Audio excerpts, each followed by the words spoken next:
You didn't tell me you're going to break out the jersey. Before we get it kicked off, okay. Ryan Clark, I need you to report to work on Monday promptly. I think he's in trouble for what he said today. Is it Peter? Is it Peter Schrager? Oh, Peter Schrager? Yeah. He tried to big boy him with the "I was a player" thing. Yeah. Or Ryan's having a rough week. Dumbest argument. But Ryan, yeah. And then he apologized during the middle of that game, which is so empty because nobody's paying attention. Really? Anyway. Nah, champ. We need you live on Monday. We're not doing that. Nah. Yes, he does. But for now, it's us. Craig's here. I'm here. Very first after hours of the new season, and it's going to be a beautiful one. Chargers get the win in Brazil, 27-21. There is so much to talk about in this game, but I think the first thing we got to talk about is our boy Justin Herbert. 318 yards, 3 touchdowns, has a beautiful rollout run to seal the game. That slide is going to be a GIF that we're all going to be using for years to come, much like that first down point that he did. Mm-hmm. There's going to be a lot of that. So that big cheese eating grin on his face while he was running down the sideline. It's fantastic. Yeah. It was very Mahomesian, was it not? It was. The way it ended.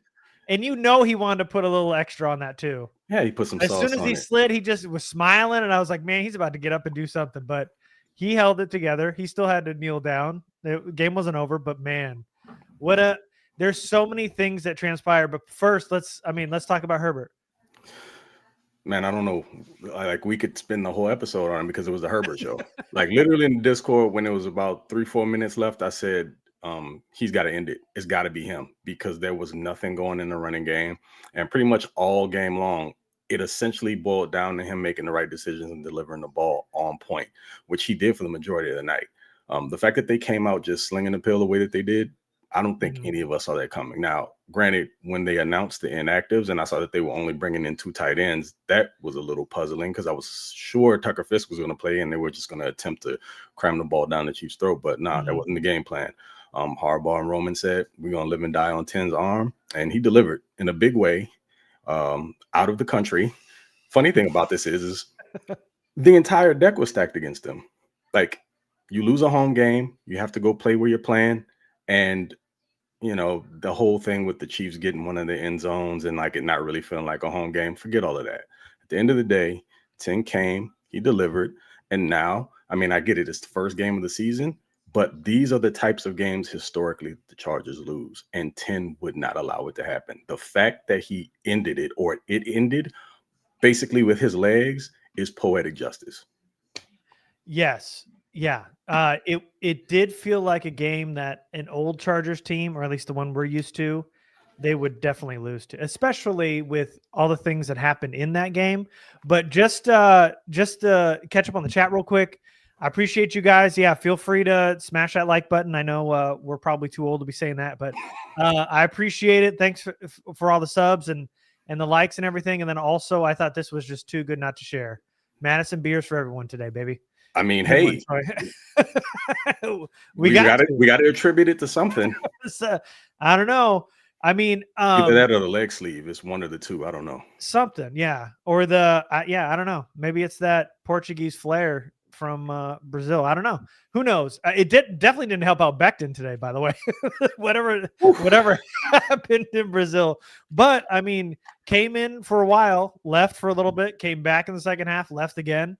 We have a lot to catch up on, but you do really, and quite honestly, I know you probably don't hear that a lot from this show, but you do really have to commend Greg Roman and Harbaugh and their game plan today, because they could have easily just said, hey man, we drafted Omarion Hampton in the first round for a reason. Mm-hmm. And that's how we're going to end this. Not only like, this is how we're going to start the game. This is how we're going to, impose our will early, but also like, this is how we're going to end the game. Like, we're just going to run the ball and we're just going to run down their throat. That's why we got Becton. That's why the Chargers got Najee in the offseason. They drafted Hampton.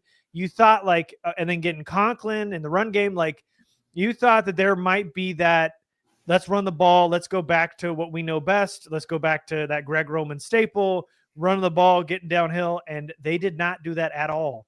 And what we want every single time is for the Chargers to live and die on Justin Herbert's arm, and for them to keep throwing the ball, which, by the way, Rich Eisen could not believe even deep into the fourth quarter they were still throwing the ball, which, I mean, any red-blooded football fan knows that Patrick Mahomes is on the other sideline. You're going to have to throw the football, so it's not that big of a surprise. And while Roman, you feel like he's probably going to want to run it all the time anyway, it can't be that big of a surprise that you got to put up points against a Chiefs team. But regardless, also Eisen was having a real tough day today.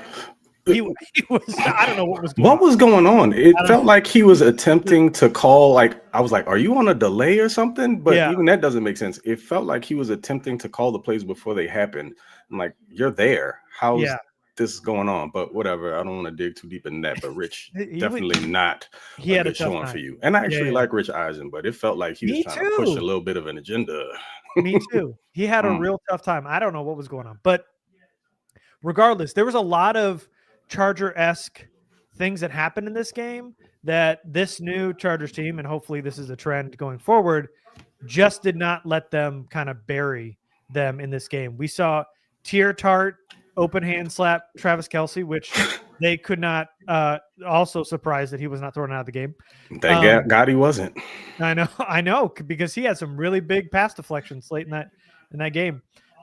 We saw Quentin Johnston on a really, really important third down go absolutely parallel with the sticks for which felt like 9 to 15 yards running sideline to sideline, but couldn't turn it upfield for half a yard. But luckily they got the fourth down completion later. We saw Mahomes go hands and feet off the ground and complete a pass for a first down. We saw them give up a huge fourth down splash play down the sideline with a wide open Hollywood Brown, thanks to Gilman on the back end, by the way. But none of that broke them. They had a chance to, piss this game away again, give the Chiefs the ball at the 2-minute warning, and then, let them try to stop them on defense. But this team just didn't let it happen. They threw the ball late in that game to try to get them to win that game. And also, by the way, let's not forget that terrible ending of the first half with that. I think you got the stream on, by the way. We saw they didn't call a timeout on that play that delay a game when they had 2 timeouts in their pocket. They run a pass play that went for an incompletion, stopped the clock, and then Omarion Hampton didn't run, and then he ran out of bounds, gave KC 49 seconds. Terrible time management. They kick a field goal, and yet still the Chargers overcome. So I think it was really impressive for a Chargers team that is so used to letting those little things hurt them and define them throughout a game and through a season to overcome all of that and to win their first game. And all those stats about the Chiefs winning in close one-score games all last year, coming back in a fourth quarter, how good they've been to start a season, breaking all that today and getting that win in Brazil. It was huge. So Patrick Mahomes' black magic nor Montezuma's revenge could stop the Chargers, because poor Mekhi Becton, he was battling it all game long, and apparently just don't travel out of the country anymore, big guy. Jamari Sawyer coming in and immediately nullifying a huge big boy run by Justin Herbert. I mean, that looked like Rose Bowl, J Herbo, for that 26-yarder, and it was a shame they got called back. But overall, the theme of this game for me is timeliness, because that's just something the Chargers haven't been throughout the years. They made timely plays. And while we're giving people props here, I'm just going to say it because I was ecstatic when it happened, not the way that it took place, but I'm glad that it did. I was always happier about Keenan Allen coming back than I was Mike Williams. There was never a question about it, because there's so much more that Keenan offers you on offense. And also, his game's going to translate for like the next 2 to 3, maybe even 4 years, because it's not predicated on athleticism. He can run any route in the route tree. He can stem it up perfectly, and he's got the hands to make the plays. Now, he had one drop on a really beautiful ball by Herbert earlier on, but for the rest of the game, all he did is what you've known him to do for his entire career, is move the chains. And I know a lot of people said he was washed up. Nah, he just went to Chicago and still managed over 700 something yards receiving. And he was like wide receiver 2, 3, whatever. The He was guys, injured too. yeah, that too. Mhm. The guy's game is aged like fine wine and is going to continue to be somebody that you can keep if you want to think about that maybe for another couple of years. But you clearly see that there's that trust there that Herbert feels like, you know what, if I can't get to Ladd, I know he's our number one. I've got this guy over here that I know is almost always going to be open, and he's going to make the play when I need it. So again, big salute to Keenan Allen. But overall, in general, Herbert connected with what, 8 receivers in total? It would have been 9 if Keandre Lambert-Smith, and he's a rookie, but Yeah. if he realized that he was in a one-on-one situation in press coverage and you got to convert that to a go ball, that probably is another reception and maybe even a touchdown.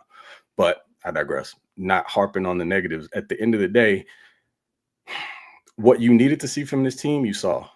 But what you really needed to see was 10 go out there and lead. When we thought the idea was going to be to come out and ground and pound it, when the run game was basically listless for the majority of the game. You know, you had some good runs here and there. Hampton still trying to figure it out. Look, dog, you can't run out of bounds like that. Those are the plays that happen almost every year that cost the Chargers the game. And you just knew that that was going to end up coming back to haunt because it's what always happens. But it just wasn't meant to be. 10 helped to will this team to that win. TR Tart, thank you for like TR Tart. You could tell he must have slapped box when he was younger because he knew like, yeah, I got to keep the hands open. Can't really throw the hands, like can't throw the fist. This is slap back boxing. And also he got on a helmet. It looks really stupid to try to punch him, break your hand or whatever. But he had at least 3 tip balls that all made a humongous difference in the game. So another player that Joe Ortiz and crew picked up last offseason off the scrap heap when nobody really thought he would be much of anything comes in and becomes a difference maker. And you're just seeing a collection of pieces coming together to form a team. I don't feel like it's ever going to be about one guy every week. I feel like it might be someone different, but 10 just has to remain consistent, and he should be your closer. When you play the Chiefs, that's exactly the way you end games, with the final possession and kneeling the ball down in victory formation. You can't allow them to have the ball last, and you have to do what you got to do to close them out because it's always going to be tight. It's a divisional game, and it's just how the Chargers play the Chiefs. But overall, from an offensive standpoint, I know we're going to talk about other guys, but collectively, this was a team win. Even when you look at the, the box scores, the receptions, like your leading receiver as far as yards was Quentin Johnson. And by the way, young man, bravo, because we give you a hard time because when you earn it, we're going to do that. But when you play like this, you're going to get props. We're going to be fair and balanced across the board. So I know a lot of people out there don't feel that way, but it is what it is. He went out there and he played his behind off. Now that one play, yeah, yikes, that sucked. And the fact that you're 6'3", 200 plus pounds, but you kind of play like a 5'8", 175-pound wide receiver. We're still working through that, but you made every catch that you needed to, and you produced to the degree that, I mean, he kind of started off last season similarly. So we just want to keep this momentum going. The trajectory looks good, but ultimately, like I said before, everyone contributed. And if you want to point guys out, we can be sitting here talking all night because everybody contributed something. But ultimately, it all stems back to 10. So, again, big salute to you, Herbo. Yeah. Herbert was amazing today. And it was good to have him kind of silence everybody first weekend on a nationally televised game. He was amazing today. And to hit as many receivers as he did today was pretty awesome. Having Trey Harris get his first catch today was pretty cool. I know KLS, little miscommunication there, but outside of that, everybody else produced. They all had a pretty positive outcome on this offense. But I do want to say collectively, the offensive line was pretty impressive today. We thought it was going to be kind of a mess to start the season, especially when you get that notification that Becton's feeling ill and may not play. But, I know Salyer got the penalty early, and I know Becton got some silly calls too, but for the most part, they did a pretty nice job, especially in that first half, to give Herbert enough time. The run game was working. And then when they needed to give Herbert protection kind of later in that game, especially like right out of the half, the Chiefs come out, they go 3 and out, Chargers go 3 and out. Then the Chiefs come right out and smack him in the mouth and score quickly. And then the Chargers come right back. They know they got a wheel and deal. And I mean, from, Keenan and Ladd, and then Disley had a pretty nice. Oh no, Disley was the last catch, I think. But regardless, they put a nice drive together, a lot of good completions. Hampton had a nice catch and run, and they gave him a lot of time today. And so it was nice to see that offensive line work well. I think Herbert got sacked like 3 times today, one of which was like a run where he got tackled behind the line of scrimmage. They counted as a sack, but for the most part, kept him clean, and he had a lot of time today. And Pipkins was not an issue today. I saw him get beat, once or twice, but nothing like too egregious throughout 4 quarters. And I just think Joel today was amazing, by the way. But collectively, they all did a nice job, and Herbert had enough time to, throw for over 300 yards today. So I think they all deserve their kind of flowers today too. No, absolutely. They really shined in the passing game. The running game, not so much, especially when you thought that would kind of be where they hung their hat. But the fact that they were coming out and just slinging a pill around the yard like it was nobody's business is something I think that caught the Chiefs off guard a little bit. But as far as the offensive line, just as a whole in pass protection, and even the backs in blitz pickup, just phenomenal job early on. There was a little bit of leakage there going into the third quarter, and the offense kind of did that sludging thing for a drive. But like you mentioned before, we want to give props to Harbaugh and Roman. Specifically Roman, though, because I saw Greg Roman flip formation from a pistol to a shotgun. And while that doesn't sound something that's major or a big deal, Greg Roman doesn't really do that. So there's a little bit of creativity, some window dressing that he's getting and working into the offense. And I think that's only going to improve as the year goes on. But if the offensive line, as currently constructed, is able to protect Herbert to this degree and the Chiefs are a very good defense, by the way. Mm-hmm. Yeah. If they're able to hold up like this against some of the other bigger players in the league, the Chargers might have a shot. Now, hopefully the running game improves, because you invested a first round pick in a running back. What I think was a little bit of an issue, and I've mentioned this, I love Marshon Hampton as a player. One of the criticisms that I had about him coming out of the draft is his vision is a little spotty, and you saw that show up on a few of the runs. Even on that 4th down conversion that we talked about when QJ came up a little short and they went forward on 4th and they handed. He literally ran up the back of, I think that was Zion. Like there was a crease to the right of him. He's like, nope, just gonna, I guess, like snowboard on Zion to see if I can get this first down. Yeah, pretty much. Glad, like I said before, he runs like the Juggernaut, and the Juggernaut can run through walls. So it just worked out perfectly. But Najee Harris only got 1 carry. I think we were all a little surprised that he got cleared off the NFI and was able to play anyway. But that 1 run looked pretty good. And I really wanted to see a little bit more of a rotation, because I think they could have gotten something going. Najee, again, not the fleetest of foot, but I think his vision, which is hilarious to say, might actually be a little better than Harris's at this point. His feel for pressing the hole and finding creases a little bit better. But overall, I think that'll improve as the year goes on. And I think the offensive line is going to gel a little bit better. Also, when Mekhi Becton doesn't have the runs and has to leave the field every 2 to 3 plays, once they're able to gel for a couple of weeks, I think you'll see some improvements there. But yeah, absolutely kudos to the offensive line, because that wasn't the performance I was expecting today. And if anyone else told you they did, they'd probably be lying, unless you're Greg Roman or Jim Harbaugh. I mean, we were all pretty scared of this matchup to start, and I think you and I both predicted this to be a loss, to be honest with you, with the prediction show. Did we do? Wait, we did a prediction, right? No, we didn't do a prediction show for this. And I actually somewhere I posted, it might have actually been on Twitter. I'll find it. But my score prediction for this game was Chargers 24, Chiefs 21. So, and that was just me leaning on faith. I was trying to speak it into existence. So they gave me 3 more points. That hardly ever happens against the Chiefs, but I'll take what I can get. Yeah. So, I was, again, for all the reasons, concerned about this being a loss. I didn't know what direction the offense was going to go in, but I definitely didn't see Herbert going out there and slinging it for over 300 yards and literally on the last scoring drive, going 8 for 8, through the air, and the running game being secondary. Also, another pat on the back to Greg Roman for doing something he doesn't generally do, utilizing your running backs in the passing game. He waited until late to do it. Marshon Hampton got out into the flat a couple times for some big catches, and the Chiefs hadn't seen it all game, and Roman waited to pull it out. And he basically did what needed to be done to get creative and mix up the play calling a little bit to keep the Chiefs or attack some of the weaknesses. I'm going to give you something you haven't seen all game. You haven't been prepared for it because you haven't seen the look. And we're just going to roll it out, and we're going to close the game out with it. So from top to bottom, coaching, the guys on the field, collectively, it was a great outing. And again, the term I can't get out of my head is timeliness, because this is not the type of Chargers football we're accustomed to seeing. No.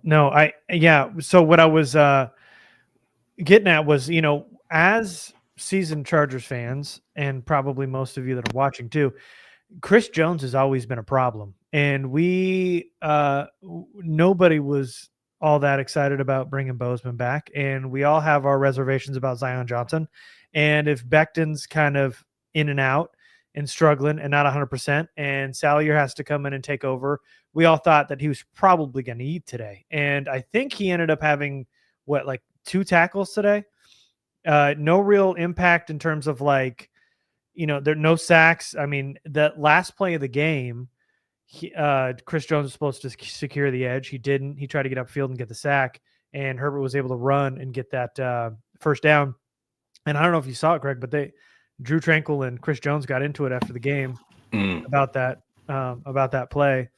And so, for to be able to keep Chris Jones at bay when he has been a game wrecker for, it feels like every time the Chargers play the Chiefs, it was a pretty special job from that offensive line.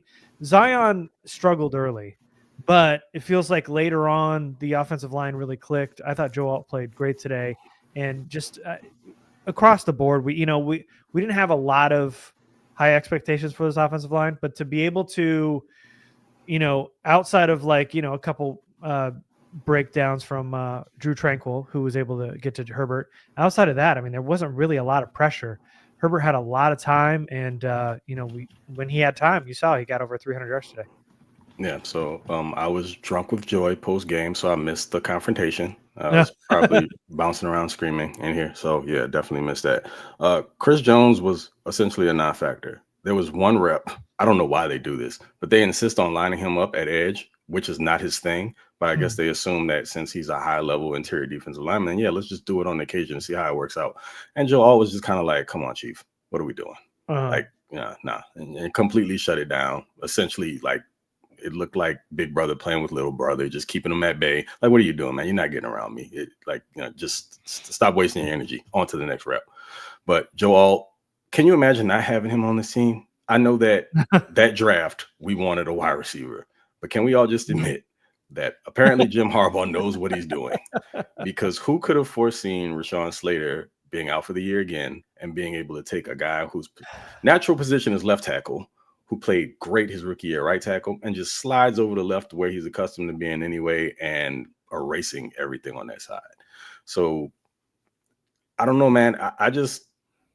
I'm happy about the prospects of, and I said this last year when they hired Harbaugh, just having a coaching staff that knows the game, understands that winning in the trenches is paramount first and foremost, and they draft and collect players accordingly. Is it perfect yet? No, but they're working their way towards building out the type of team they want to be year after year. And they're not going to go overboard in spending in order to do it. They're going to be the smartest they can about it while looking towards the future, because this is a long-term build, but they can still be competitive now. And tonight showed that. Mm-hmm. Yeah. Ian says there was no pressures allowed by Joe Alt. Is that a real stat, or are you just throwing that out? If anybody else has the answer to that, I'm curious, because I wouldn't be shocked. I wouldn't either, but that's pretty good. Yeah, God, there's so much to talk about. We haven't even gotten to defense yet. No. Yeah. Well, let's get into it, because it felt like there was a spot towards right before halftime, heading in right after halftime, where they had a really hard time containing Mahomes. Like, he was able to extend so many plays with his legs. And Warren Sharp tweeted it. So Warren Sharp said no pressures on. Nice. Thanks, Ian. I trust Sharp. Yeah, good job. Where he was able to extend a lot of plays with his legs, and it was so frustrating because it was always a D lineman chasing him. He's got him, and then he's able to run and get a first down. But it really felt like Minter turned up the heat late in that game. And that last drive for the Chiefs, I mean, outside of that, it felt like there was two bad plays that really hurt the Chargers on defense. And that was that kind of misdirection where they left Kelsey open for that touchdown. And then that late bomb to Brown where Gilman got beat. But outside of that, I mean, they were able to kind of keep Mahomes contained for a lot, at least at the beginning of the game. And then towards the end of the game, they did a really, really good job of, being outside of like two little, kind of miscues. Outside of those two, they did a pretty nice job defensively today. I'm proud of you, man, because for a second there, I thought you were going to let Alohi have it. No, no. Okay. Well, I will. Not too bad, though. Okay. In a situation like that, you have to get depth as a safety. You can't get caught flat-footed. He's watching Mahomes. Like, why are you watching Mahomes? There are receivers in the field of play. It's fourth down. The only thing you can't let happen is the receiver get beyond you. Like, if he runs into your zone, that's your guy. Also, by the way, that worked out only because another player named Elijah Molden saved it from being a touchdown, and it ended up only being 3 points. So that's another unheralded last season early trade by the front office that it's paying dividends. But anyway, defensively, overall, early especially, they were really putting the screws to Mahomes, and they played really well against the run practically all game long. Oh, yeah. Outside of Mahomes, I mean, I think Pacheco had like 25 or something. It was like run game was awesome today. Yeah. As far as what they did on the ground, pretty much non-existent. Mahomes was we were concerned about when they lost Poona Ford. That was a big point of contention. But the good thing about that is what they did was they weren't looking to replace Poona 1-for-1. They went and got a bunch of bodies, and collectively as a group, again, team building, there are guys that can step in and get the job done in a nice rotation. And you saw each one of them do their job, and they were fresh because there's like 3 or 4 of them that they can throw in for virtually any situation. So you lose Poona, you replace him with 2 or 3 other guys, and you don't lose the production. Smart team building. Again, that is not what Telesco did. We dealt with ineptitude for years. So pardon us if we are just completely dumbfounded by the excellence that's being put on display here. But Mahomes was the leading rusher, had 57 yards. And like you said, Isaiah Pacheco had 25. Oh, it was 25. Yeah. Kareem Hunt had 16. So they rushed for less than 100 yards. So the game essentially had to be one of those Mahomes has to work magic situations in order for them to do what they have to do. And they almost did. There were some occasions, again, Alohi, we got to be better than that. That very well could have cost the Chargers the game. But outside of that, just the ridiculous throws this dude was making, like you mentioned, like completely off his feet, contorted in the air, barely gets the ball over 3 defenders to convert another, was that 3rd or 4th down, whatever.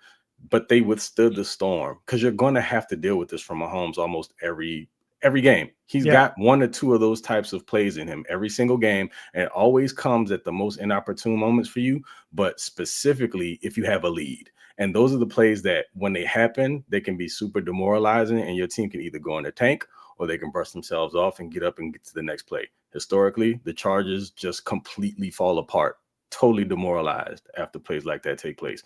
But not now, because again, leadership, it trickles down. Everyone believes, and they just got out there and made it happen. Again, the defense wasn't perfect. Cam Hart, my man. Tyquan Thornton abused you all game long, and it could have been worse. Mahomes overthrew him at least twice on big play opportunities, but the big catch where it had to be made, he was able to make, and he beat you again for that. We got to get better in our technique. Maybe you got to get a little bit more handsy and use your physicality. The guy is faster than you. I think Tyquan Thornton was like a 4.2 guy, 4.2, low 4.3s coming out of Baylor, if I'm not mistaken. I think he was a Baylor guy, if I'm not mistaken. But the secondary as a whole, I think, played pretty good defense. Another thing that I need not to happen anymore, if you're a cornerback, Dante Jackson, and the receiver drops the ball, don't celebrate if you got beat. It's a bad look. I get it. You're happy that you're getting off the field, but if you got cooked and the only reason that you're getting off of the field is because the dude had frying pan hands, it's not anything that you need to be jumping around doing backflips about. That's going to show up on tape, and somebody's probably going to call you out about it. But again, no harm, no foul at the end of the day. Deion Henley, is already showing what we've talked about since the beginning of the season or into the offseason. We thought he's going to be one of those upper echelon, top of the league, interior linebackers or off-ball linebackers. That one play where he gets that sack on Mahomes to force the Chiefs to kick for 3 to kill that drive. I think it was a 14-play drive. I know in his head when he saw Mahomes, he was thinking about week 14 last year, where he missed that play that Mahomes converts on, and he had his opportunity to exercise that demon, and he did. Again, keeping the Chiefs out of the end zone and holding them to field goals. That's a player who's going to continue to ascend. And by the time the season's over, I've said this already, Derwin is your defensive leader. I think Deion's going to be right there behind him by the time the end of the season comes, because he's just going to keep making plays. He's going to be in the right space at the right time. Solid tackler, good in coverage, and you can depend on him overall. Tier Tart, 3 tip balls after managing to survive being kicked out of the game. He played like a stud. 3 tip balls and a slap to Travis Kelce. Yeah, I think it's a pretty successful. You're winning. You're winning. Now you're probably gonna have the Swifties. The Swifties are probably gonna be after you tonight, Russell. Just stay off of social media. But whatever. He did his thing. But what I am concerned about, because it wasn't all like Hallmark cards and hugs, the pass rush is an issue. And we were a little afraid about that coming into the season because Khalil is getting older. He can still play. He's not as explosive off of the edge, still solid at setting it against the run. But right now, Tuli's kind of a little less athletic version of Mac in the way that he's more stout and sets a solid edge, but he doesn't really win with athleticism, and the technique's still coming around. They don't have a great edge group. Now, collectively, if it's one of those situations where a bunch of those guys produce because it's a numbers game, great. But right now, they're going to have to work, get back in the lab. I don't know if there's anybody out there in free agency that can maybe bring in as like a sniper for a year or something like that. But the edge rush wasn't there too much. Even on the interior, there wasn't a ton. So to say that they won that game without getting a significant amount of pressure on Mahomes says a lot about how the defense gelled and played together to, for the most part, minimize big plays and step up when they absolutely had to. So I like the defensive performance overall, but there's definitely some stuff to clean up. Yeah. So they got 2 sacks. Henley was one, and then Deshaun Ham was the other. There was no sacks from any edge player today, though Khalil Mack was the one who chased Mahomes down at that 4th down play that ended up being a conversion because of Gilman. But some cleanup duty here. Mike, first round of beers on me. Awesome. By the way, Henley was great in the first half tonight. I'd say first and second half. He was good today. And then Daniel III says, Popper says Denzel Perryman is in a walking boot. No bueno. No. I will say, now here's the thing. Now, obviously, hopefully that's a quick turnaround. And it's precautionary, and Perryman will be back soon. Knock on wood. But I will say, Troy Dye had a pretty good game today. 2 big hits on Mahomes. Looked like he almost got his hands on an interception. He was pretty good today. He was really active. He's got to be in the top of tackles, team tackles today. He was really active. Dante Jackson, you probably need to take a cue from Troy Dye on how to tackle Pat Mahomes, because what Mahomes did to you in the open field, inexcusable. And again, now, that's going to be on tape. Hold on. Let me come to Dante Jackson's defense a little bit here. Oh, yeah, let me hear this. Okay. For years, anytime you hit Mahomes near that sideline, you are getting a 15-yard penalty. He obviously led up because he thought Mahomes was going out of bounds. Mahomes threw his shoulder in because it was a dick move, and he hit Jackson. In my mind, Jackson is making the right decision to not make that late hit or any kind of iffy hit, because Mahomes always gets that call.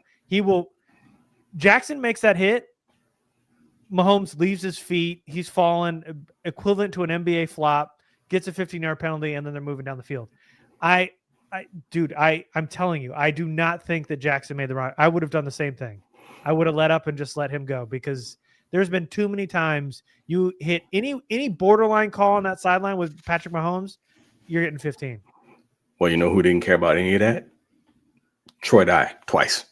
But that he was in he was running down the sideline. He wasn't running out of bounds. But my point is, Mahomes gets those calls almost regardless. Like, you can't tee off on Mahomes. There's almost like you can't hit Mahomes hard rule. Not even necessarily him running out of bounds. Even if he is showing himself to be a runner and he lowers his head, you're taking a risk of getting a flag because it's Mahomes. I'm shocked that Troy Dye went like at Mahomes the way that he did 2 times. Like, he was within his right to do it. He was in the field of play. Mahomes was a runner. I get it. But that's also still Patrick Mahomes, and we know how the league treats its darling. So while you may be right, I'm not, I won't give you pushback. If that was Dante Jackson's idea, I understand. It just looks bad, though, because I get it. Mahomes is bigger than he is, but the dude doesn't even run. He prances. You can't let a dude be out there gallivanting and then truck you at the sideline. Like, no, man, I'm going to take this flag. You're not going to be Pippi Longstockings hopping and then run me over. It's just not going to go down like that. Give me the 15, because that's going to live forever. And he's probably going to be a meme, but that's the age we live in social media. But whatever. I'm with Jason here, though. If he makes that hit, who would have been sent to Brazil prison? It would have been worse than just 15 yards. It feels like the way the NFL has kind of had kitty gloves for Patrick Mahomes and that sideline. It is just you just cannot chance it. And with Troy Dye while he's running down the sideline, you got to take that hit, obviously. But anything close to that sideline. And by the way, I do want to say, I know you gave Dante Jackson some slack, but he was pretty active in that first half, and he made a really, really nice 3rd down stop in that second quarter. The Chiefs ended up converted on a 4th down on that Kareem Hunt run, I think, but this was still, he was still pretty good today. Yeah, I want to give him props because man-to-man coverage isn't really his thing. He's more of a zone guy that operates in space and makes plays on the ball. Trying to be instinctual. He's super athletic, so you want to utilize him in that way. But the fact that he made that stop in the open field and laid a really nice hit in order to do it, absolutely. Dante Jackson's no stranger at throwing his body in the tackles. Like, he's a smaller guy, but he's kind of rough and tumble. So yeah, it wasn't all bad. He had some good plays. It's just a couple of things that stood out. I'm gonna give him a hard time because that's what I do with like everybody. So it's fun. Just I shoot him Bell. Overall, I'd say he had a pretty decent game. I'm looking forward to going back and rewatching everything because I want to say what I feel like the Chiefs were doing to the Chargers secondary there in the second half was they switched to quick game and they were trying to bait Minter into coming up and playing more press man, so they could try to take their shots over the top. The Chargers didn't really fall for it, so they got dinked and dunked. Got hit in situations where the Chiefs will catch the ball underneath and try to get some yak, and Chargers just have to come up, rally, and tackle, which they did pretty well for the most part. But they didn't give in to the bait in general, and again kept the top on the defense with the exception of like one really big play. But defensively, I like what they brought to the table. There's absolutely room for improvement. And the names that we expected to show up and play did. Derwin made some phenomenal open field tackles. Yeah. He got beat on one, like, his momentum. I think it was Hollywood Brown that got him on a really nice juke. Derwin's momentum kind of carried him the opposite direction. But other than that, the open field tackling was great. Who's a name you didn't hear very much of that should also get a lot of respect? Tarheeb Still. Because he was doing his thing in coverage as well, and also being a solid tackler. That's one of the unsung heroes in the secondary. I know that he had a phenomenal rookie season, but he looks to be elevating his game also. But overall, just, man, the defense came to play. If we can figure out how to generate a little bit more pressure more consistently, then you're looking at maybe another top 10 unit potentially.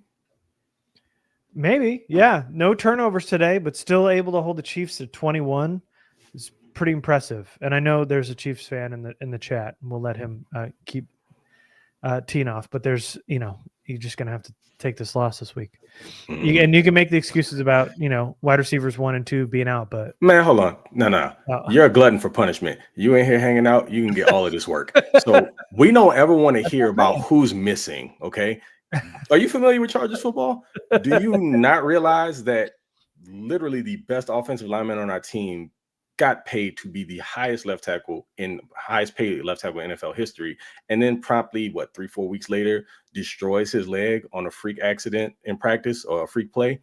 We don't want to hear about any of this, like at all, ever. So get out of here with the complaining, man, or you can stay, but we're gonna bag on you while you're in here. That's what I'm saying. I'm not gonna block him. I'll let him stay. Nah, man. You cannot complain welcome. about injuries. Not to us. You can't do Maybe that another over here. podcast, another team, but not Chargers. Nah, never here. Never.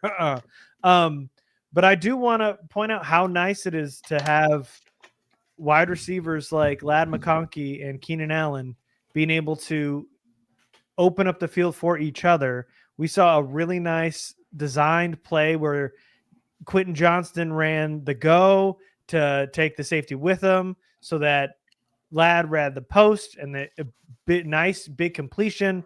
Just being able to kind of mix and match with those Keenan Allen, Ladd McConkey underneath routes and then run them over, hit some posts, and then have Quentin Johnston be able to hit those deeper crossers. I mean, there was some really nice mixing and matching of wide receivers today.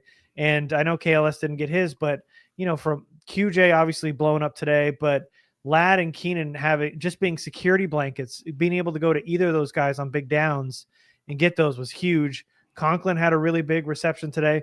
Want him to hold on to that football, obviously, next time. But Conklin's like the slowest man on earth. I know. Jeez.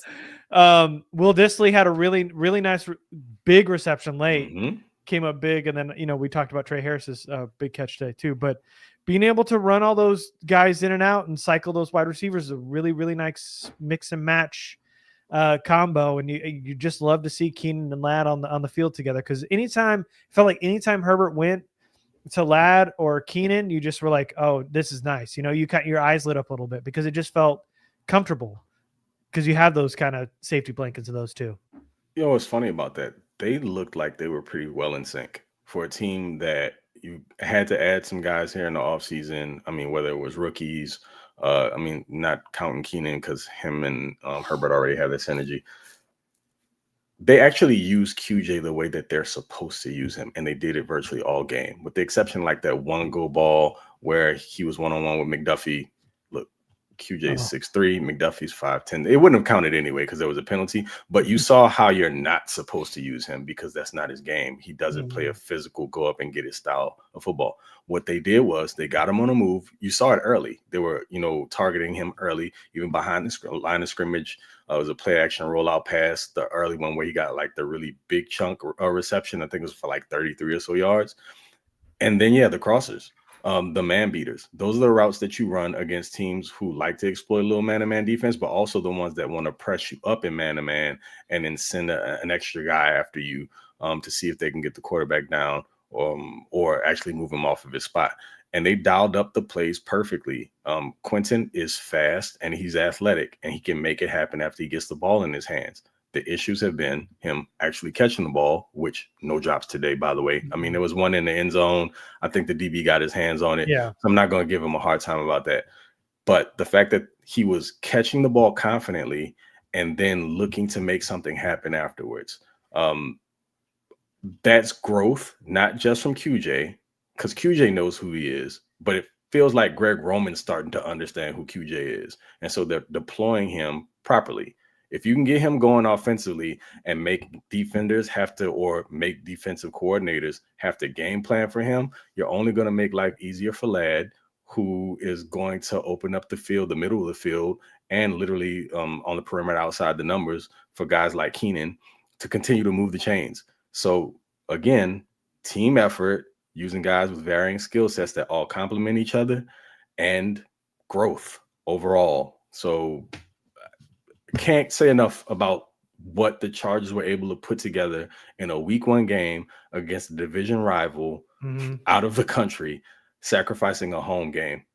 Because again, I said before, it felt like all of the odds were pretty much stacked against them in this scenario. I don't care what people say, like, the Chiefs had to travel to, I hear all that. Yeah. But with what they've had to endure this offseason with the various injuries, and again, the pieces that they had to plug in to fill for those injuries, and guys just not knowing whether or not they're going to be available to them. The fact that they came out there so comfortable on offense tells me a whole lot. And I feel like moving forward throughout the rest of the season, you're going to see this offense just grow and become more and more explosive. And once they get the running game going, because I believe at some point they will, they're going to take a lot of good teams to task. And come that fourth quarter, a lot of defenses are going to be worn down. And then that 1-2 punch of Najee and Hampton are going to start getting their work in. It'll probably be more of a late game thing, but I still think that's going to happen. It's got to feel good for this team to kind of get that Chiefs monkey off your back week 1. Because when you get that first win, getting a division win is like getting 2 wins because you've got that, extra win within the division when it comes to like playoff seeding and all that other stuff. So it is a really important game. And then to be outside of the country, they're traveling too. They've got, chips are obviously down for the Chargers because they've got injuries. They've got Becton, and then everything else going on during that game. And then to come out and it's supposed to be a home game for the Chargers, come out in Sao Paulo in a nationally televised game. Everybody's watching this one. And to put together the performance they did today where they just kept answering. Anytime the Chiefs put a run together, the Chargers came right back. When you thought like, oh, Chiefs are coming to come tie this game, Tier Tart gets a incredible deflection, and then they're up 2 now, and then they still have to score because now you're only up 2. They go down and score, and then defensively they hold still enough that the Chiefs have to only kick a field goal and try to get back, and then the Chargers just close the game out. Every time the Chiefs came back, the Chargers came back and answered, and that's a pretty resilient effort for a team in week 1, which, by the way, those first 4 weeks, we say it like every time in the podcast, it's like getting to know your personnel, how teams are going to play you, the chemistry building. That's all happening in that first month of the NFL season. And to have that kind of camaraderie already in that first week where it felt like, obviously it wasn't a perfect game. There were some mistakes, but to not let that Mahomes magic, as they kept calling it on the broadcast over and over and over again, none of that to come in and, shake you at all. Which, I mean, to be honest, Chargers teams of the past with QJ not getting upfield or that 4th down splash play or that, those 2 4th down conversions, which ended up being a field goal. They held strong enough even after 2 4th down conversions, stopping them on 3rd down. They get it on 4th down. None of that broke them. And they just kept fighting and they went out and they won it on their own. It's a pretty special and it's a lot more meaningful to get a win like this against a team like the Mahomes, and especially when they've really had your number forever. To get this win now in week 1 is pretty special. Also, Benjamin St-Juste saw the field and he didn't cost us. That's true. Yeah. Steve Taylor did too, and he was a positive on special teams. He had a really nice tackle. Well, teams is kind of where he needs to live. I don't want to, push the envelope and, give him any real defensive snaps. We know what that looks like. So let's stay away from that. Do your thing on special teams, man. As long as you're going to be around, you can't be a net negative. So if you got to be a gunner and solely a gunner, so be it. But Steve Clinkscale, I don't think he can fix Jasir. If he can make if he can make Benjamin St-Juste passable, then again, he's doing the work of the Lord.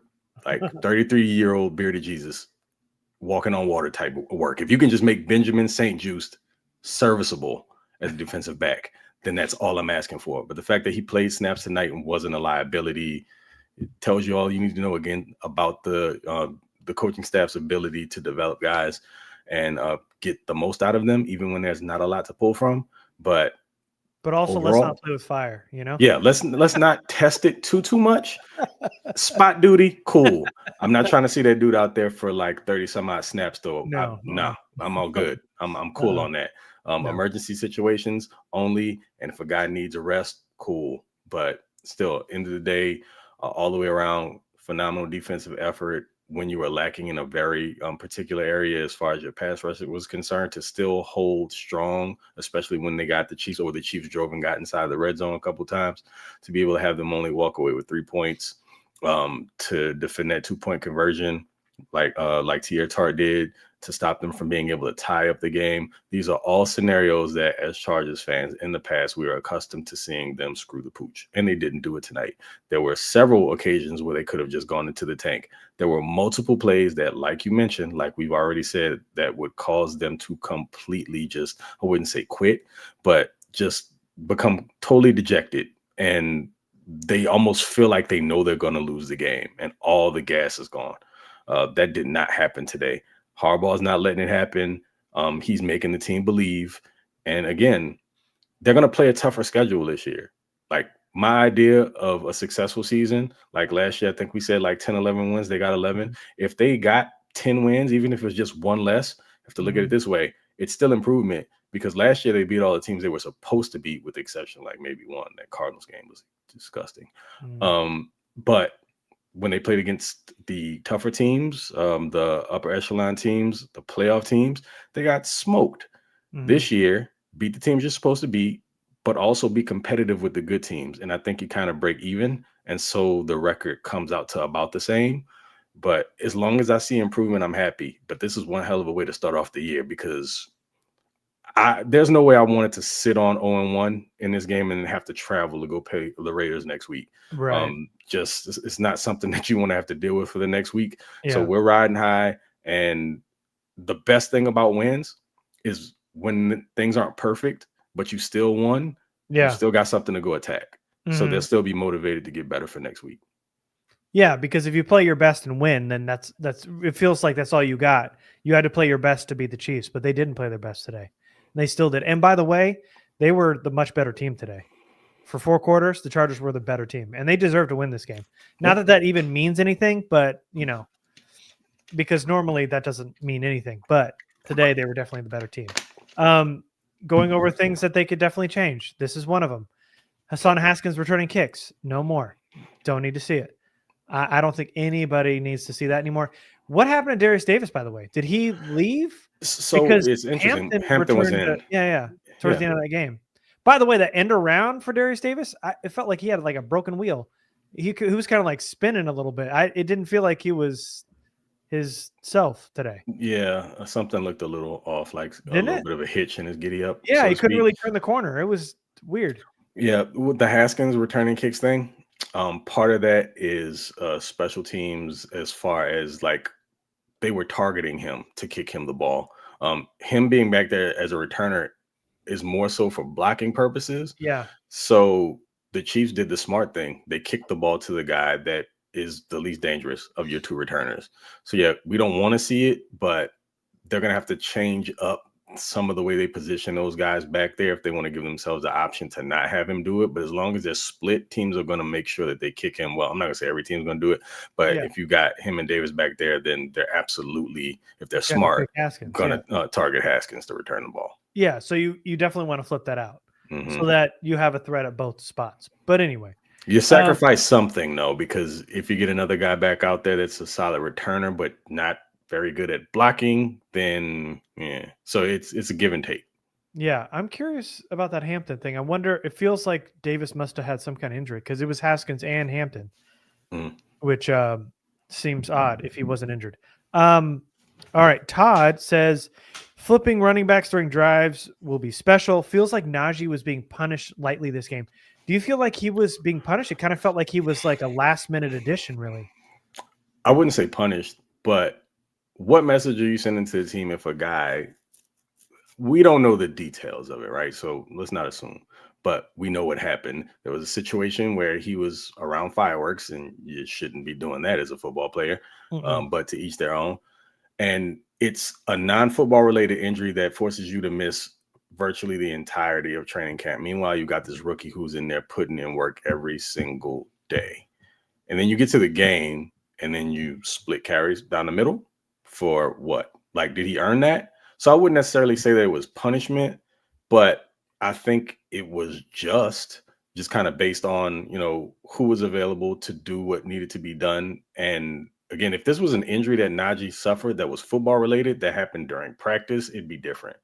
But he did something of his own volition, and I just think that it was handled the way that it should have been, just based on the respect you want to show your players for being there to put in the work. So I wouldn't necessarily call it punishment. It was just the way that I think it should have been, just based on availability and prioritizing your profession first and foremost. Yeah. I was thinking this too when we were talking about it, having KLS back there. Mm-hmm. With the I know that experience. he's one of the backup punt returners. Yeah. So yeah, I mean, you could throw him out there in the return game also. It's just, again, if you got both he and Davis back there, he gets the Who's ball. blocking? Is Davis going to be blocking? Mhm. He can try, but I'm not sure how well that works out. Yeah. Yeah. All right. We're about wrapping up here. So if you guys got questions before we get out of here, feel free to send them. Looks like the locker room video dropped. I will find that and play it as we get out of here. Is there anything else you wanted to touch on before we get all this to these questions? Man, again, I can't keep stressing this. If this is the level of play that we're going to get from this team, making plays when they have to have it, then you've got a really exciting season to look forward to, because it's one of the things that Chargers have been lacking. They almost never make the play when they need to. Even when they have a significant lead, they don't know how to close. Tonight, they closed, and they did it against arguably their biggest rival in the division. Well, everybody's biggest rival in the division, because they're king sitting on top of the mountain. It feels like Harbaugh's methods are starting to take hold of his team, but this is just kind of par for the course with what he does. Everywhere he goes, he flips culture, and it happens in very short order. So you're seeing improvement from year one. We've got the remainder of this year to go, by the way, so I don't want to get too far ahead, but you're already seeing him put his imprint as far as what he brings to the table as a head coach and a leader, because these games are traditionally games that the Chargers lose, especially against this team. So I guess the worm has turned. We've been hearing that forever. Whatever the hell that means, I still don't know. Blazing Bolts, of course I didn't forget you. We're getting to all this. Offense played really well tonight. Obviously, thanks for the donation here. Shout out to our wide receivers, especially QJ. And once again, Herbert was clutch when it mattered the most. Ryan Clark is real quiet, and let's keep it that way. No, I want to hear from him. Nah, he needs his own segment on Monday. I think they should just give him a 30-minute block to just talk about this game, and no one should have like any input. Just let him ramble for 30 minutes and basically backpedal and grovel for 30 straight minutes. Yeah, that's appointment TV. I would literally take a break from work to sit down and watch that. But we will never get it. Nah. You know how much Acho was talking about Herbert? Never once did he go, "I'm sorry," or anything like that. Acho's on his couch collecting unemployment or whatever you do. I don't know. I'm sure he's fine. But yeah, we saw what a Justin Herbert hate got him. So probably not the best thing to do. Yeah. Also, stat dropped. Harbaugh is 6-0 in week 1 as a head coach. Extended it today. First question here from Mike Maris. Can the Bolts go 3-0 and grab the division by the throat? First one out the way, the hardest one, most would say. Yeah. I don't want to sleep on the Raiders because Pete Carroll's a good coach. I think they're going to be better than what they were last year. Well, yeah. Yeah. He had the Seahawks in shambles towards the end of his career. Towards the end, and he ducked out. Sounds very Sean Paytonish, by the way. But speaking of, but yeah, I don't think the Raiders will be terrible. I hope they prove me wrong. I'm not saying they're going to be good. I just think they're going to compete a little bit. And again, it's in the division. We know how division games go. I fully expect them to beat the Raiders. The Broncos are the question mark because their defense should be phenomenal.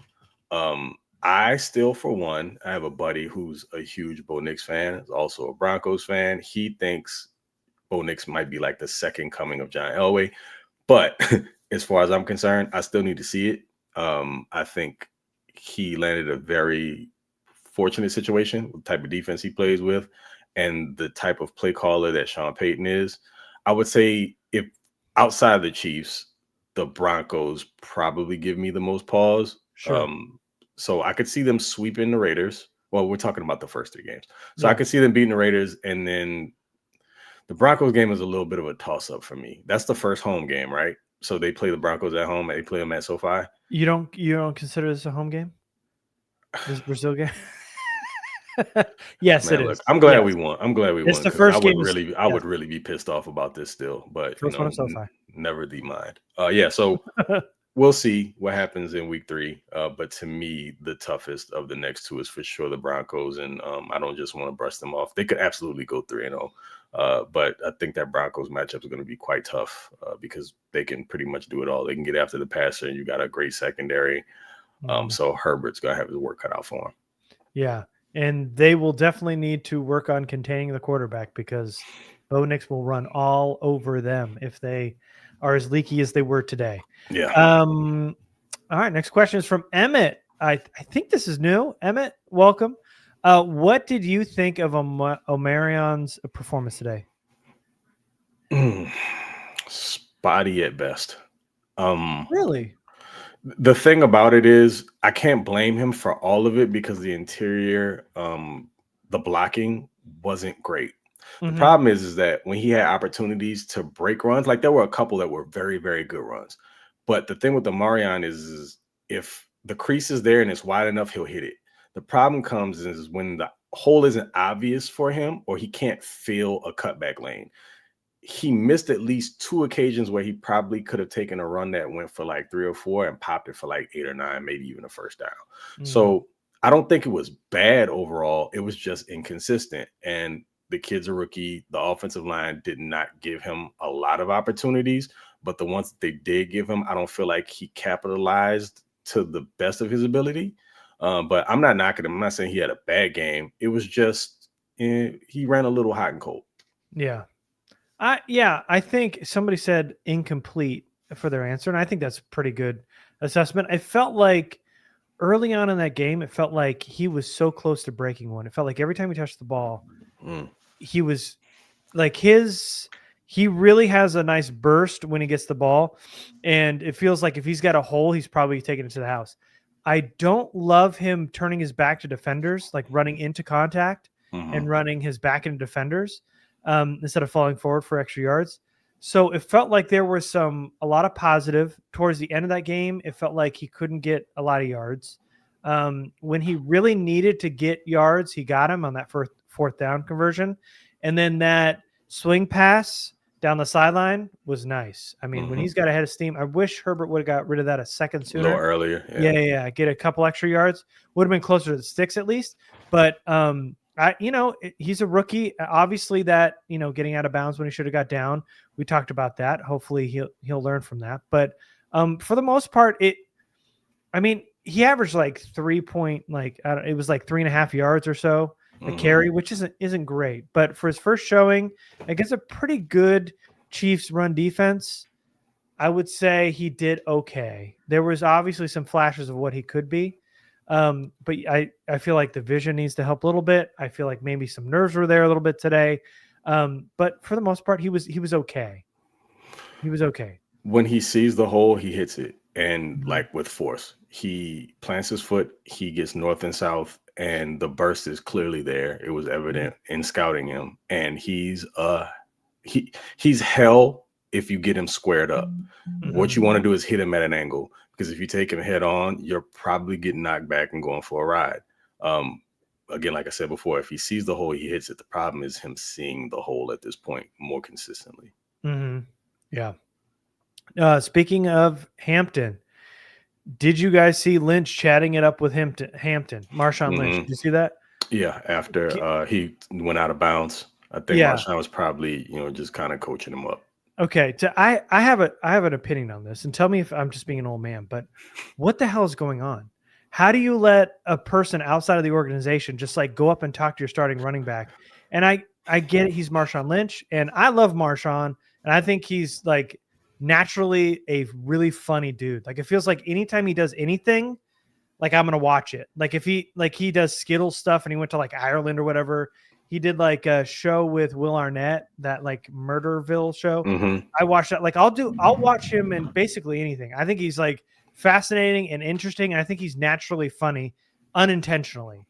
But I don't understand as an organization how you can let an outsider just like talk. This is like, it was such an important moment. Harbaugh's upset. The running back coach had to come to him immediately to the sideline and talk to him, get in his ear. and then he sits on the bench, and then Marshon Lynch, who's supposed to be a photographer, is in his ear talking to him about what he should be doing. That doesn't feel – that's like an outsider. He should not be there. And I'm sure what he said was probably positive, but, like, why do you let a person outside of the circle get in your rookie running back's ear? And now maybe that just makes me an old man. But to me, like, those people should not be talking to your players. Not during a game, maybe during halftime, maybe after the game, maybe before. Chop it up. I don't care. But during the game, during an important moment, you've got Marshon Lynch, who has no affiliation with the Chargers at all, talking to your rookie running back. That doesn't feel right to me. You're not being an old man. I get where you're coming from. Okay. I will say this, though. Marshon Lynch is what is known by the kids today as a walking, talking crash out. Okay. So that being said, you're familiar with Marshon Lynch's brand, right? We know that. Yeah, of course. I wouldn't call him unstable, but he's a different guy, right? Unpredictable. There you go. It's a very diplomatic way of putting it.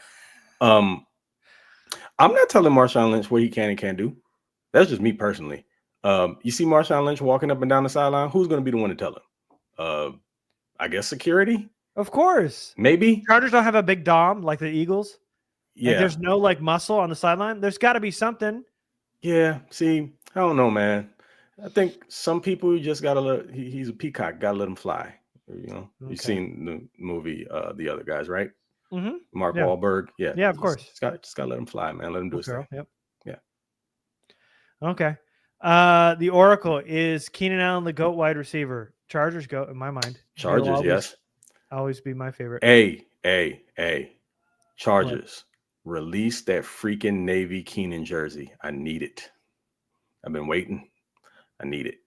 And I hate the fact that y'all changed the quality on the Vapor knits, the 160, 170 joints. And now in order to get like the stitching on the really nice ones, you got to pay like $400 for those. That's crazy. But I still need that Keenan Navy jersey. And I'm willing to put the bread down for that, by the way. I want that. So if you're out there listening, I don't know if y'all watch this pod at all. Maybe not. Who knows? But maybe this gets the right person's ears. Release those joints. I got to have it. Yeah. All right. Blazing Bolt, thanks again. Good to see you in here, always. Should the Chargers trade for a pass rusher? Craig, you talked about it earlier. I'm not ready to hit the panic button, but do you think they should towards the deadline? I was praying for Micah Parsons. But even before that became a real thing, it just made so much sense because they could pay him and still be able to build a team moving forward because they had the cap space. I know that they kind of hoard draft capital, and right now they only have 6 picks going in the next season. Next draft cycle. They'll probably make that up somehow, some way with a trade of some sort. Maybe, who knows? Next season, a comp pick. Who knows? But yeah, man, I was salivating at the opportunity to get Micah Parsons. I did not believe for a second the Cowboys would be dumb enough to trade him in conference to the team that essentially has crapped on them the last few times they've been relevant. They've always gotten knocked out by the Packers. So that was just super strange to me. So yeah, long story less long, I would like another pass rusher. I've always kind of sort of had my doubts about what Thule can be as far as a primary pass rusher. I think that he's a great complementary guy in a rotation. I'm not pushing my chips on anyone that I can think of specifically because, again, they're kind of going to have to sacrifice draft capital, whether maybe in future years, if they're willing to do that, fine. But ultimately, I think on the defensive side of the ball, they do need somebody that's a little bit more dominant coming off of the edge that can also help free Khalil up a bit. Right now, it's just not there. So I would be fine with them trading for one. It's just who at this point and what are they willing to give up for him? I'm not ready to hit the panic button. I mean, we all see that it's a weakness on the roster, but it's week 1. We'll see how it all goes, but obviously it feels like they're short of pass rushers. And it's weird that they called the Cowboys about Micah Parsons during the draft cycle and they got a stern no. And yet somehow they weren't in on them when they were ready to get rid of Parsons. Or if it was just Packers call first and they're just like, all right, sure. and they didn't shop him around because it just felt like a really good fit. But 2 anyway, first-round picks and an aging interior defensive lineman. What? You couldn't? I know. It's over. Don't worry about it. We're past it. All right. So I mean, obviously, yes, that'd be great. I'm all for improving the roster. I'm not quite there yet. I think once we hit the trade deadline, we'll probably get a better understanding of where they fit in terms of pass rushers. By the way, Thule today got a big hit on Mahomes, but it was because he was schemed open. And it feels like anytime he gets the quarterback, if he's, the second pass rusher behind somebody else who's eating a block, he will get to the quarterback. But one-on-one, you just don't see that. He's going to win with effort. He's not a super twitchy guy, not overly athletic. It's all about the motor. And sometimes that's great. You can get some cleanup sacks that way. But I don't see him beating too many guys off the line. It's going to have to come on stunts, twists, and games. And maybe you can overload a side and he gets free just because of the numbers game. But I don't see it with Thule as a pure pass rusher. I don't think that's his game. Yep. But we're 1 week in, so we will see how they do on the edge. But I want to play this locker room hype video as we get out of here, Craig. So I'm going to pull this up real quick. And you have to let me know if the audio is playing, okay? Yep, let's do it. All right. Okay. Ready? Tell me if you hear this. You got it? You good? Right, here we go. All right, I'm going to start over. Here we go. And then we'll get out of here. Thank you so much, everybody, for joining us. Huge win in Brazil. Huge. Don't let your friends tell you otherwise. Big win. Herbert jersey hanging from the rafters already in Craig's house. And here we are, locker room video. Thank you all for joining us. Make sure you guys like and subscribe and join us. We'll be here after every game for after hours. Thank you so much, everybody, for joining us. We love you all. Big turnout today. Thank you so much. Thanks for being a part of the chat, being a part of the show. And let's go ahead and see what Harbaugh. And I haven't seen this. Craig hasn't seen this. So let's all experience it for the first time together. Here we go. Okay, hey, that's no surprise. That's no surprise. The way you guys work, the way you train, we wanted it. We needed it. We got it. I got some game balls. Justin Herbert.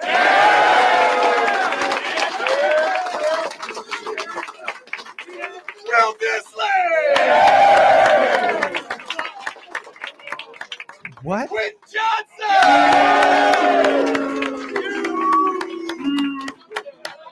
Dean and John Spanos and Susie Spanos game ball. And a game ball for every player. Every single player played in this game. You get the game ball.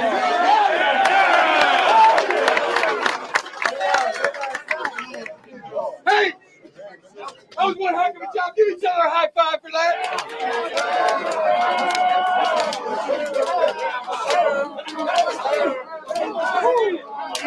Yes, sir.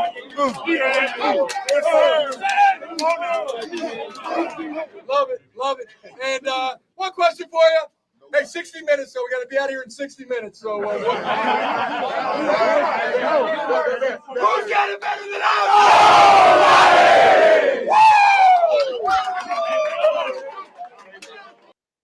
All right, I know we said we're going to be out of here, but I know. Go ahead. All right, I got to. First of all, stop giving game balls to the owners.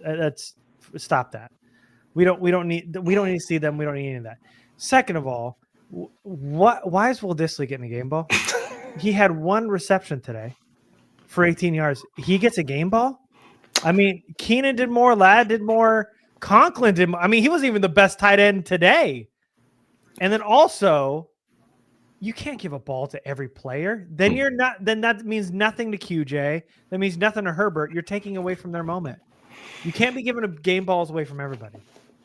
And I know, and like I don't know how to pronounce your name, but blocking this comment because of his blocking. Come on, man. What about the O-line?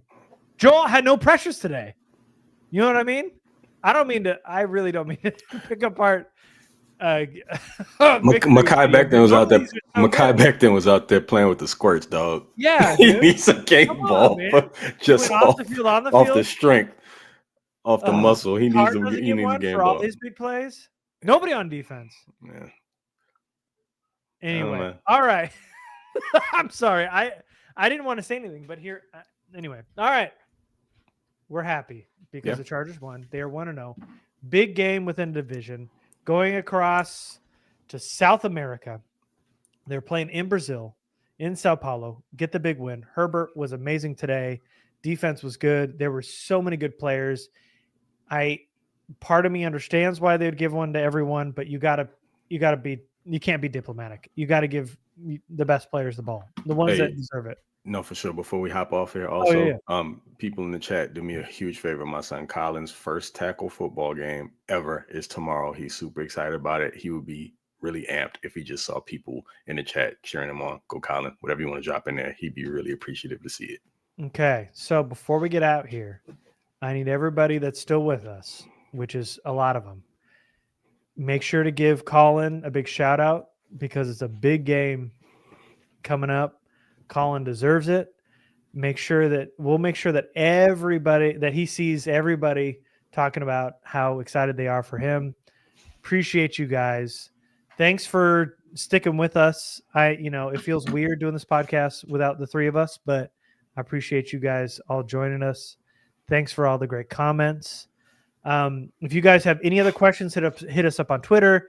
Make sure you join the Discord. I'm going to let the comments roll in because there's going to be a lot for Colin. Yeah, man. Make sure that thank you guys. He's going to be jazzed to see it. Yeah. And I just want to make sure that Craig gets all that. So thanks, everybody. Craig, before we get out of here, anything else you want to add while we got these rolling in? No, just everybody. Glad to be able to share this experience with you guys. It was a heck of a game. We were on pins and needles there for a bit. We went through like all of the emotions, but I mean, what else would you expect from a Chargers game, specifically against the Chiefs? And in general, looking forward to the season. I think it's going to be a fun one. Even though there are some question marks, we're looking at a team that I think we'll all be proud of come season to end, and a quarterback that I think is going to quell some of the doubt. So that being said, again, we appreciate you guys for all you're doing in support of us. Yeah, it was weird without Jamie, but he's there supporting as well. Hop in from time to time. But overall, man, it's a fun experience, and I'm looking forward to the rest of the season. And thank you guys for giving my boy a shout out in the comments. He's going to love that. Yes, sir. Go get him, Colin. We're all rooting for you. And everybody, thanks for joining us. We always enjoy doing these after hours. So thank you so much, and we will see you next time. Salute.